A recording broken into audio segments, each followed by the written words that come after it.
এখন রাত 4টা বাজে। আমরা কাজে যাইতেছি কৃষি কাজ করার জন্য। তো অনেক সকাল সকাল উঠতে হয়।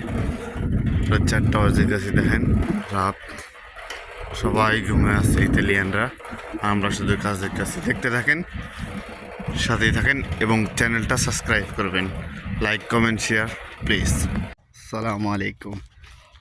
এটা হচ্ছে একটা মরিচ ক্ষেত। এখানে আসছি কাজের জন্য।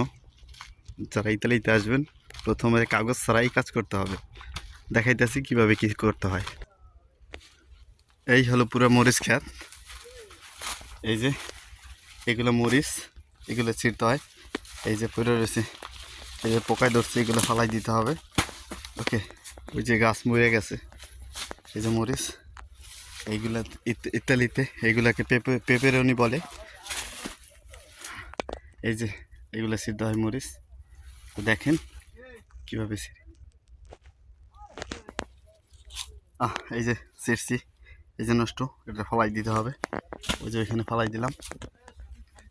এই পুরো লাইন বাকি। ও যে আমাদের সাথে আর এক ভাই কাজ করে, সে নতুন আসছে ইতালিতে, তাকে নিয়ে আসছি। সে আমাদের কাজ মাত্র শেষ হইল, যখন চলে যেতেছি।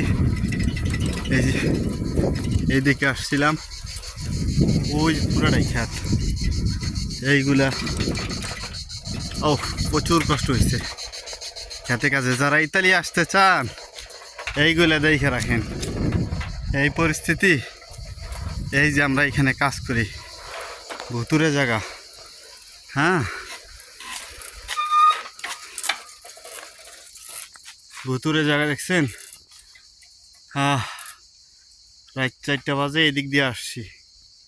ও মাই গড, ওই যে একজন কাজ ছেড়ে আসতেছে। এই যে এই রাস্তা দিয়ে আমরা প্রতিনিয়ত কাজে যাই। একটা ভুতুরে রাস্তা। রাত প্রায় 4টার দিকে আসি আমরা এই রাস্তা দিয়ে। আমরা বলতে মাঝে মাঝে একা আসি।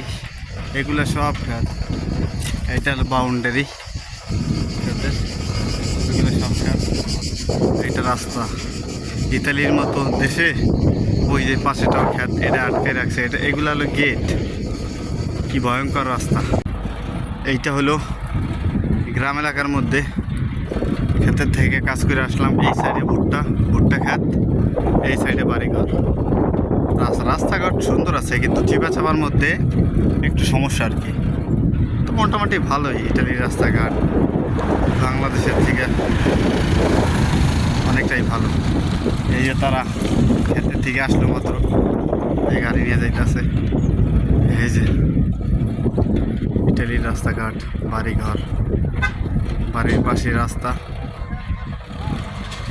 অনেক ভাল লাগতেছে। এখন কাজ শেষ, প্রচণ্ড কষ্ট কাজে।